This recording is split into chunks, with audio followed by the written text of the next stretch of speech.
This is Andi Purewal for Boxing Social in association with Betfred. We're here in Las Vegas and I'm joined by Tommy Fury ahead of Saturday night where his brother Tyson will face Deontay Wilder for a third and what Bob Barham is hoping is a final time. Tommy, how are you doing? Yeah, I'm good, mate. Thanks very much for asking. How about yourself? I'm all good. I'm looking forward to Saturday. We'll start off there before we do come on to yourself and obviously the obvious stuff that's been going on once again. It's here finally a trilogy bout. As I've just said, Bob Arum's hopeful this is the final fight between your brother and Deontay. Yeah. Do you believe, regardless of the outcome, this will be the final fight?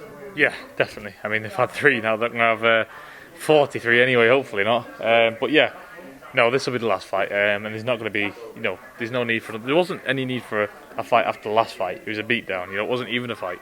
So, this time it's going to be no different.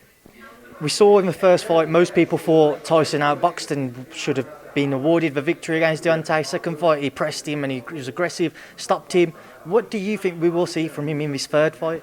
Just pure aggressiveness. It's a boxing match and, it's what it is, in everybody else's eyes. It's 2-0 to Tyson, and it is, so once you beat a man, once you've got a man's number, you've got a man's number, and that's just what you're seeing here, You're going to see the same stuff as you did on February the 22nd in the last fight.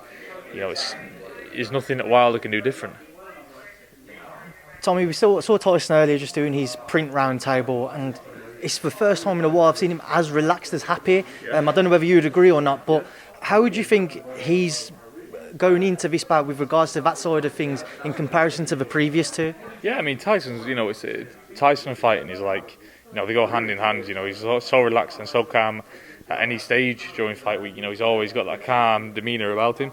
And as you've seen there today, it's no different. He knows what he's got to do, and he's going to go in there and do it. For him, he said that he's looking forward to this fight more so than the other two. Do you see that yourself? Do you see how much he's excited for Saturday night now? Yeah, definitely, because at the end of the day, he's been here twice before, and he's here a third time, and he's going to put on a show, for the first, the last time, and I just think it's going to be a great fight, even better than the second fight.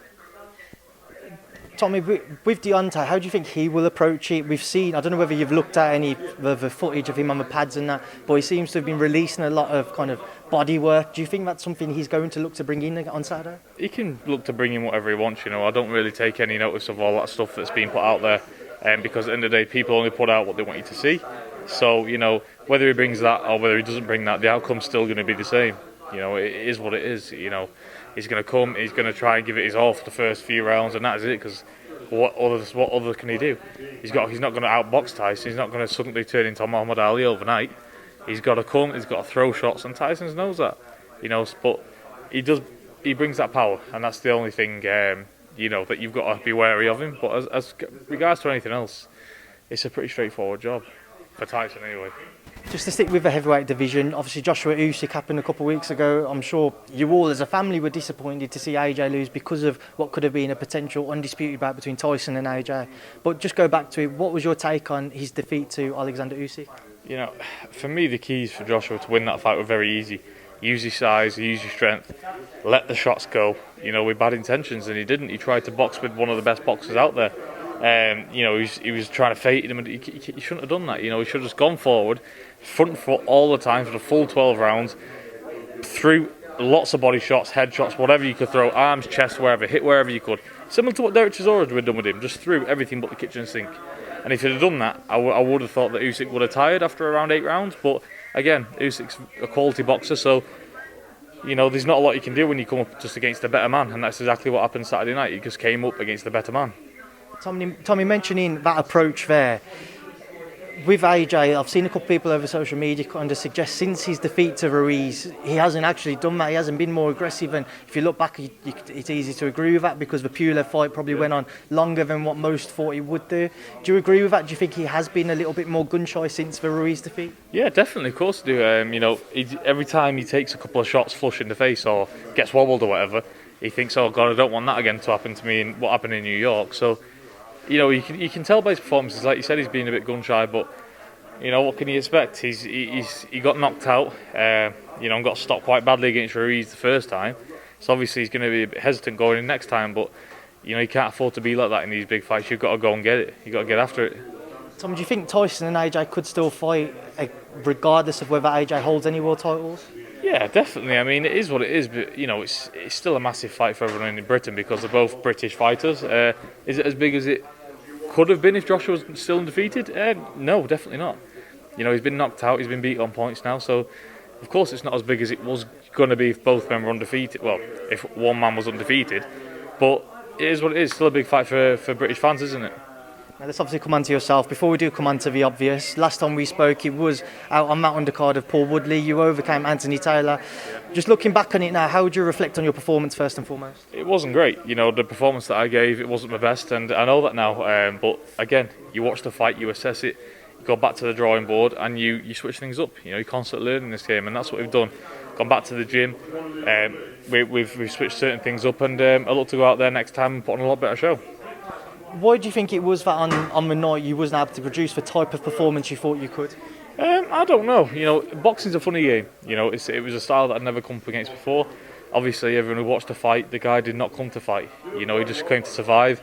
And everybody who knows boxing knows that they're the trickiest type of opponents to get out there.